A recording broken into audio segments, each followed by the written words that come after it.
परमेश्वर के नाम की महिमा हो, परमेश्वर को स्तुति मिले। हम वचन में जाएंगे जिस प्रकार परमेश्वर का वचन कहता है। भजन संहिता उसका 27 का 1 में इस प्रकार लिखता हुआ कहता है, यहोवा परमेश्वर मेरी ज्योति और मेरा उद्धार है, मैं किससे डरूं। यहोवा मेरा जीवन का गढ़, दृढ़ गढ़ ठहरा है, मैं किसका भय खाऊं।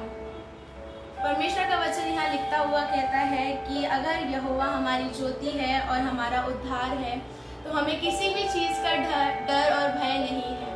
हालेलुया। परमेश्वर का नाम महान है, वो हमारे जीवन का दृढ़ गढ़ है, ठहरा है, वो हमें किसी बात का डर नहीं है। परमेश्वर का वचन कहता है कि सचमुच ही परमेश्वर हमारी ज्योति है, जो इस संसार में मानव रूप धारण करके हमारे लिए आ गए। हम उस वचन को पढ़ेंगे। यूहन्ना 1 इस प्रकार से लिखता हुआ कहता है,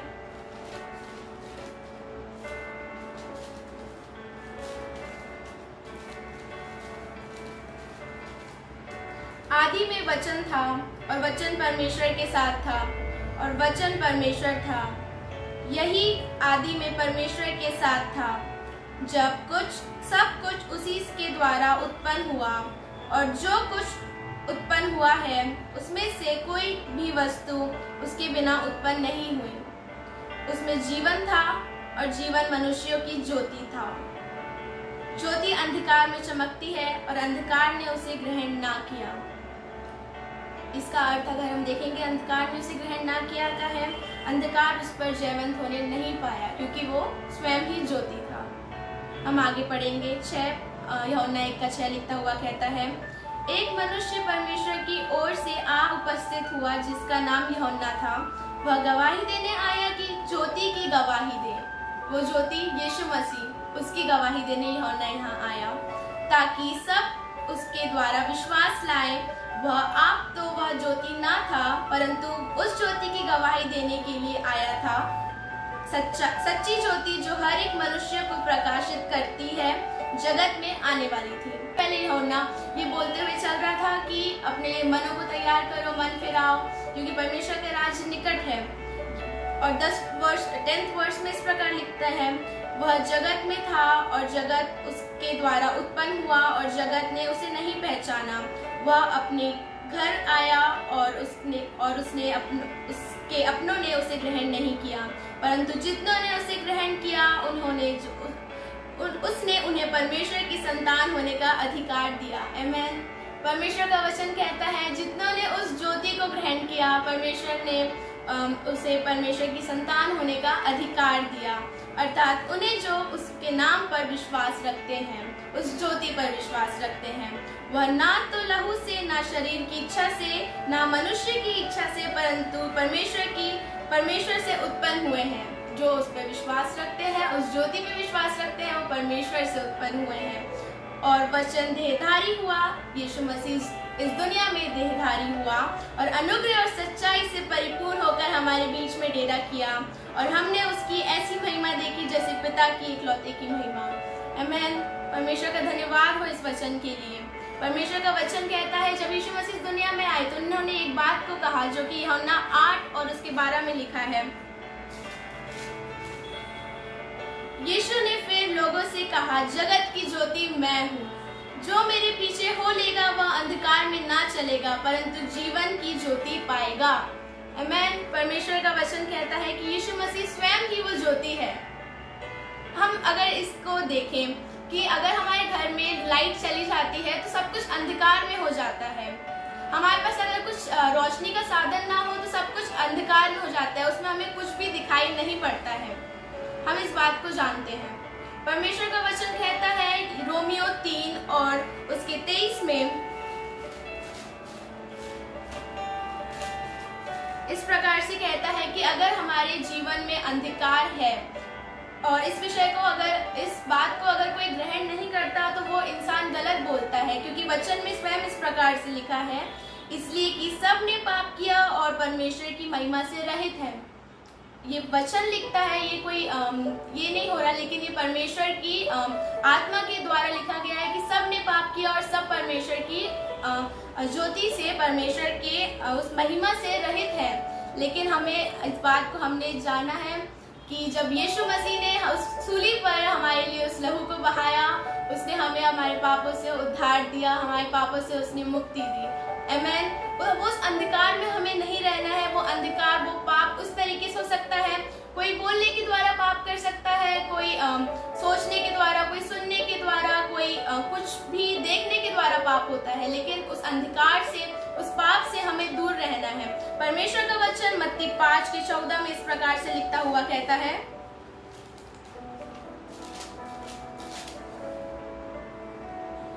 तुम जगत की ज्योति हो। जो नगर पहाड़ पर बसा हुआ है वह छिप नहीं सकता। यीशु मसीह ने स्वयं पहले कहा कि मैं जगत की ज्योति हूँ। तो यीशु मसीह ने हमें जगत की ज्योति करके बोला। आमीन। जो विश्वास करते हैं वो इस जगत की ज्योति है। परमेश्वर का वचन आगे उसमें लिखा है, जो नगर पहाड़ पर बसा हुआ है वह छिप नहीं सकता। जो नगर ऊंचे पे है, हम ज्योति है, हम अंधकार में अगर थोड़ी सी हम टॉर्च जला देंगे तो वो प्रकाशमान कर देगी उस चीज को।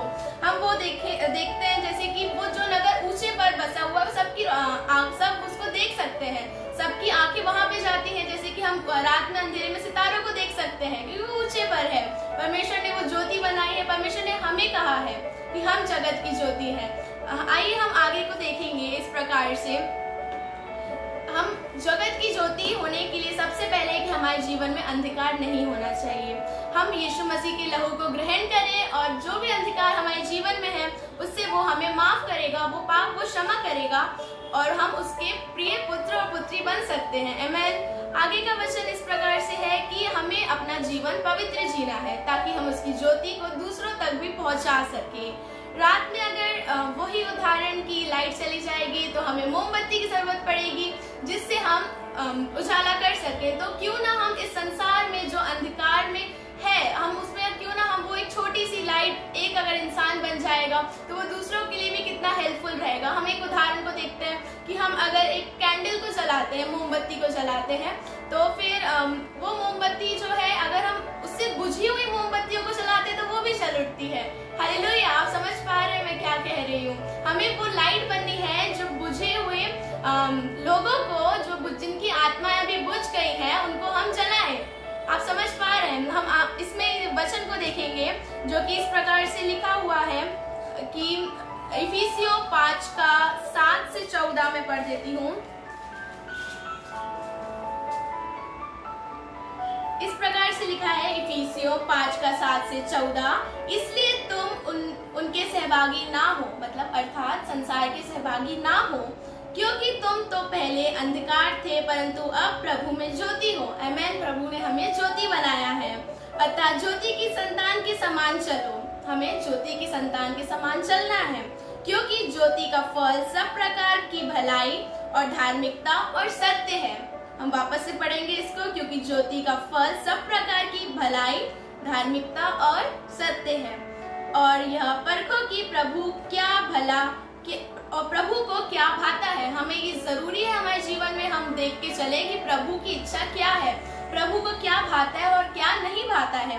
इसके साथ अब आगे 11वां वर्ष में इस प्रकार से लिखा है, 11th वर्ष में, अंधकार के निष्फल कामों में सहभागी ना हो, वरन उन पर उल्हाना दो, क्योंकि उनके गुप्त कामों की चर्चा भी लज्जा की बात है।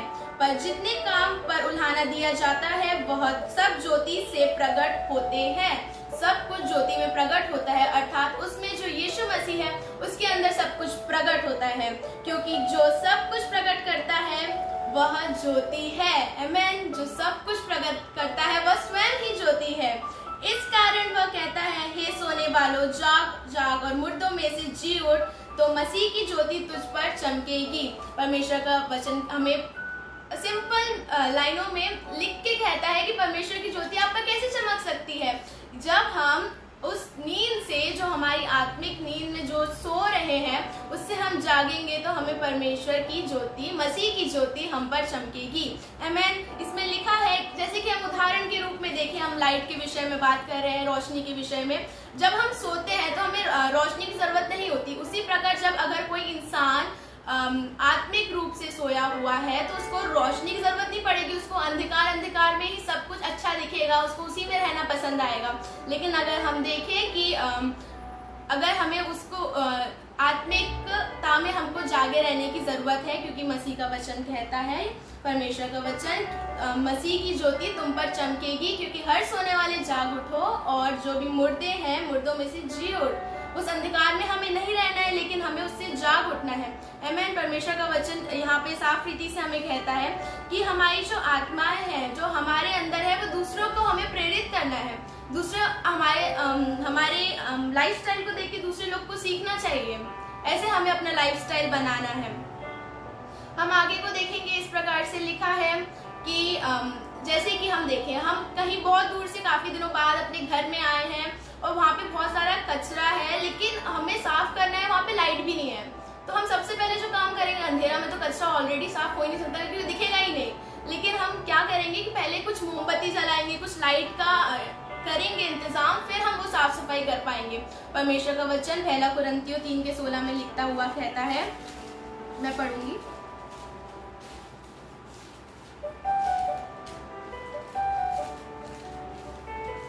इस प्रकार से लिखता हुआ कहता है, क्या तुम नहीं जानते तुम परमेश्वर का मंदिर हो और परमेश्वर का आत्मा तुम में वास करता है? यदि कोई परमेश्वर की मंदिर को नष्ट करेगा तो परमेश्वर उसे नष्ट करेगा, क्योंकि परमेश्वर का मंदिर पवित्र है और वह तुम हो। आमीन। परमेश्वर का वचन कहता है इसको हमें पवित्र रखना है, पवित्रता में जीवन को जीना है। इसको हमें सदैव, जैसा परमेश्वर ने हमें गिफ्ट किया है, पवित्रता, धार्मिकता, उनका उद्धार जो हमें वरदान के रूप में उन्हें फ्री में दिया है, वो हमें अपने पास हमेशा रखना है संभाल के, और दूसरों को जो हमें मिला है वो एकदम सेफ में दूसरों को पहुंचाना है। आमीन। आगे हम इस प्रकार से देखेंगे, इसमें लिखा है जैसे कि अगर हम देखें, अंधेरे में कुछ भी कार्य नहीं हो सकता। हम एक और एग्जाम्पल को देखेंगे, जैसे कि अगर अंधेरे में कोई कपड़े धोना चाहे तो उसको वो दाग ही नहीं दिखेंगे जिसको वो धोएगा। तो उसके लिए हमें चाहिए रोशनी। हम रोशनी को लेंगे तो परमेश्वर की वो रोशनी जो हमारे हृदय में जो भी अगर कुछ दाग होंगे तो परमेश्वर सामर्थी है, यीशु मसीह का लहू सामर्थी है उन दागों से हमें साफ करने के लिए। वो हीम के समान, मतलब हमें हमारे वस्त्र कितने भी मैले चित्रे क्यों ना हो, लेकिन वो उसको एकदम सफेद कर देगा अपने लहू के द्वारा। आमीन। आप विश्वास करते हैं तो परमेश्वर का जो ज्योति है वो आपके ऊपर जरूर से चमकेगी, परमेश्वर का वचन कहता है। आगे हम देखेंगे, जो इसके बाद का टॉपिक मैंने लिया है वो है उद्धार के संबंध में। उद्धार के संबंध में जो एक वर्स है जो उद्धार को बहुत अच्छे से डिफाइन करता है वो है इफिसियों 2:8। इस प्रकार से लिखा है, क्योंकि विश्वास के द्वारा अनुग्रह ही से तुम्हारा उद्धार हुआ है, और वह तुम्हारी ओर से नहीं वरन परमेश्वर का दान है। मैं इसको वापस पढ़ूंगी, क्योंकि विश्वास के द्वारा अनुग्रह ही से तुम्हारा उद्धार हुआ है, और यह तुम्हारी ओर से नहीं वरन परमेश्वर का दान है। परमेश्वर का वचन कहता है ये परमेश्वर का दान है। आगे इस प्रकार से लिखा है 9 वर्ष में, और न कर्मों से ऐसा ना हो, कर्मों के कारण ऐसा ना हो कि कोई घमंड करे। ये हमने कुछ किया है उसके बदले हमें नहीं मिला है, ये एक अनुग्रह है। जिस अनुग्रह का मीनिंग हम देखें तो जिसके हम लायक नहीं थे, उसके वैसा अनुग्रह करके विश्वास ही के द्वारा अनुग्रह ही से तुम्हारा उद्धार हुआ है, जिसके हम लायक नहीं थे, लेकिन वो गिफ्ट हमें परमेश्वर ने दिया है। अपने इकलौते पुत्र को हमारे लिए बलिदान करके परमेश्वर ने वो गिफ्ट हमें दे दिया है, और ये किसी कर्मों से नहीं वरन परमेश्वर का दान है, और ऐसा ना हो कि इस बात पे कोई घमंड करे। ये सिर्फ एक पर्टिकुलर इंसान के लिए नहीं है, लेकिन ये संसार के सभी व्यक्तियों के लिए, सभी इंसानों के लिए है, कि जो परमेश्वर के उस वचन पे विश्वास करता है, मुंह से उसका अंगीकार करता है, परमेश्वर उसके लिए हाजिर है, परमेश्वर का उद्धार उसके लिए हाजिर है। ये हमारा चॉइस है कि हमें किसको चुनना है और किसको नहीं चुनना है। हम इसके विषय थोड़ा और देखेंगे। जो हम सभी जानते हैं, यीशु मसीह के मम्मी पापा मरियम और यूसुफ से स्वर्गदूत ने इस प्रकार से कहा कि मत्ती 1:21 में इस प्रकार से लिखा है,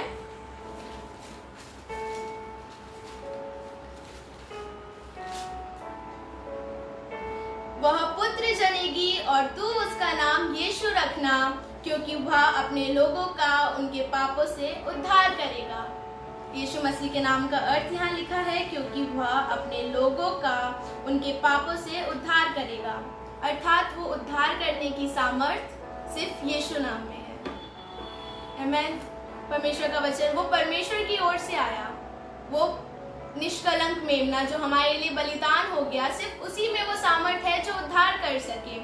हम ये जानते हैं यीशु मसीह के नाम को। हम इसमें एक वर्स है, हम और पढ़ लेंगे। लूका 2:30 में इस प्रकार से लिखा है, क्योंकि मेरी आंखों ने तेरे उद्धार को देख लिया है। ये उद्धार एक कुछ ऐसी चीज है जो हम अगर हमारे जीवन में आएगी वो छिप नहीं सकती। उसको दिखना है, उसको प्रकट होना है, हमारी लाइफस्टाइल में उसको प्रकट होना है। ये इस बात की है, जब शमून एक मनुष्य था, वो धर्मी भी था, वो भक्त भी था, वो पवित्र आत्मा उस पर था। वो बोलता है कि मेरी आंखों ने तेरे उद्धार को देख लिया है। उसको ये वर मिला था कि जब तक वो यीशु मसीह को ना देखे वो उसकी मृत्यु ना होगी। परमेश्वर का वचन यहाँ लिखता हुआ कहता है, वो इस प्रकार से अंगीकार करता है, मेरी आंखों ने तेरे उद्धार को देख लिया है। आमीन। परमेश्वर का वचन जीवित है, परमेश्वर का वचन सामर्थी है। परमेश्वर ने हमें उसके पवित्र लहू से, यीशु मसीह ने हमें उसके पवित्र लहू से धोकर हमारे पापों से आजाद कर दिया है और हमें स्वर्ग का वारिस बना दिया है। आमीन। स्वर्ग का वारिस, कितनी अनोखी बात है। मतलब हम अगर पृथ्वी पर देखें तो पृथ्वी का वारिस हम हो सकते हैं, लेकिन स्वर्ग के वारिस का हमें प्रॉमिस कर दिया गया है। कितनी अनोखी बात, कितना अनोखा प्रेम पिता ने हमें दिखाया। उसने अपना इकलौता पुत्र हमारे लिए कुर्बान कर दिया। हमें उस पर विश्वास करना है। हमें जो ये मिला है, हमें ये बहुत आनंद की बात है, क्योंकि इसके लिए हमने कुछ किया नहीं, ये हमें फ्री में मिला है। जो कुछ भी करना था वो यीशु मसीह ने एक बार किया, वो हमें सब लोगों के लिए, जो अभी हैं और जो आने वाले हैं, सब लोगों के लिए परमेश्वर ने सबके गुनाहों को यीशु मसीह ने अपने कंधे पर उठा लिया, ताकि हम उसके कारण उद्धार पा सके। उसके कारण उसकी धार्मिकता उसने हमें दे दी। आमीन। जो विश्वास करेगा परमेश्वर उसके लिए इतने अनोखे काम को करेगा। आश्चर्य कर्मों को यीशु मसीह ने दिखाया। वो ज्योति है, उसमें कुछ अंधकार नहीं था। वो वैसे ही चाहता है कि जो हमें उसने ज्योति बोल दिया, अब हमारे अंदर भी कोई अंधकार नहीं होना चाहिए। और वो अगर है तो उससे हम एक ही उपाय से छूट सकते हैं, जो है यीशु मसीह का लहू, जो उसने हमारे लिए बहाया। जो प्रभु यीशु मसीह का लहू है, जो हमें दिया गया है, जिसने मोल लेके हमें खरीद लिया है। हम अब खुद के नहीं है, हमें परमेश्वर ने, यीशु मसीह ने अपना खरीद लिया है। और उसकी कॉस्ट क्या? यीशु मसीह का लहू। उनने अपना सारा लहू बहा दिया। मतलब उनके अंदर उनने एक भी लहू अपने लिए रख नहीं छोड़ा। मतलब उनने सब कुछ जो उनके अंदर था, कुछ हम लोग के लिए कुर्बान कर दिया। उनने इस चीज की परवाह नहीं की। उनने कहा कि हे पिता, हो सके तो ये कटोरा टल जाए, लेकिन फिर उन्हें लेकिन करके आगे लिखा, मेरी नहीं केवल तेरी ही इच्छा पूरी हो। हमें अपने लिए नहीं, लेकिन केवल परमेश्वर के लिए, यीशु मसीह के लिए और उस त्रिएक परमेश्वर के लिए जीना है। हमारी नहीं, केवल उसकी इच्छा पूरी हो। जो ये बहुत आनंद की बात है। मतलब एकदम फ्री, कुछ नहीं देना, ना कुछ करना है, हमें कुछ नहीं, सिर्फ परमेश्वर पे विश्वास और अपने मुंह से अंगीकार। मतलब जो जहाँ बैठा है वहीं बैठे बैठे ये कर सकता है, वहीं बैठे बैठे वो उद्धार पा सकता है। ये आनंद की बात जो हमें उद्धार मिला है, ये बहुत आनंद की बात है। उस टाइम को हमें याद रखना है जब परमेश्वर ने हमसे मुलाकात की। परमेश्वर के यीशु मसीह के वचन के द्वारा हमने जब जाना यीशु मसीह को, उस टाइम को हमें हमेशा याद रखना है। और उस उद्धार का सुसमाचार जो हमें मिला, ये हमें सेत में मिला है, ये सिर्फ हमारे लिए है, लेकिन और लोगों के लिए भी है। अगर हमारे पास है तो इसको सिर्फ अपने पास ना रहने दे, दूसरे लोगों को भी जैसा इसमें लिखा है वैसी का वैसी पढ़ के सुनाए। आपको नहीं आता, एक वचन पढ़े, वो ही उनके सामने पढ़ दे। परमेश्वर का आत्मा अगुवाई करेगा, परमेश्वर का आत्मा प्रकाशन देगा। वो उस वचन को सीखेंगे, वो परमेश्वर का आत्मा उनसे बोलेगा कि अंधकार है, परमेश्वर का आत्मा कायल करेगा, क्या अंधकार है। प्रार्थना करें प्रभु से, प्रभु के सम्मुख में आए। प्रभु आपको जो भी अंधकार है उसमें से ज्योति में करेगा, क्योंकि परमेश्वर स्वयं ज्योति है। उसने आपको ज्योति की संतान बनाया है। मैं समझ रही हूँ कि आप ये समझ रहे होंगे कि जो मैं आपसे कह रही हूँ, परमेश्वर का वचन आपसे बात करने पाए। आगे भी इस वचन पे आप अगर इन वचनों को पढ़ेंगे तो परमेश्वर का आत्मा आपसे जरूर से बात करेगा, ये हमारा विश्वास है। आइए हम प्रार्थना करें। परमेश्वर पिता, हम धन्यवाद देते हैं आज के दिन के लिए, इस समय के लिए धन्यवाद देते हैं। पिता, आपने अपने वचनों से बात करने का यहाँ मौका दिया, उसके लिए धन्यवाद देते हैं। होने दीजिए पिता परमेश्वर, जितना भी जो भी यहाँ से बोया गया है वो सबके हृदय रूपी पट्टियों में 100 गुना फल लाने वाला हो सके। पिता परमेश्वर, हमें प्रार्थना करते हैं यीशु मसीह, आपकी जो प्यार है, आपके जो प्यार का नेचर है वो हम सभी के ऊपर में रिलीज कर देते हैं। पिता परमेश्वर, आपके आत्मा के फल सभी के अंदर दिखाई देने वाले हो सके। हम आपके आकाश के झरोखों को खोल के इन सभी के ऊपर जो देख रहे हैं और देखने वाले हैं सभी के ऊपर हम रिलीज कर देते हैं, और आपकी स्वर्गीय आशीष इन सभी के जीवन में हम ठहरा देते हैं। पिता, हम धन्यवाद देते हैं इस समय के लिए, आपको सारा आदर और महिमा देते हैं। इस प्रार्थना को आपके प्रिय पुत्र, हमारे उद्धारकर्ता, इस जीवन की, इस जगत की ज्योति यीशु मसीह के नाम में होकर मांग लेते हैं। आमीन। परमेश्वर आप सभी को आशीष दे।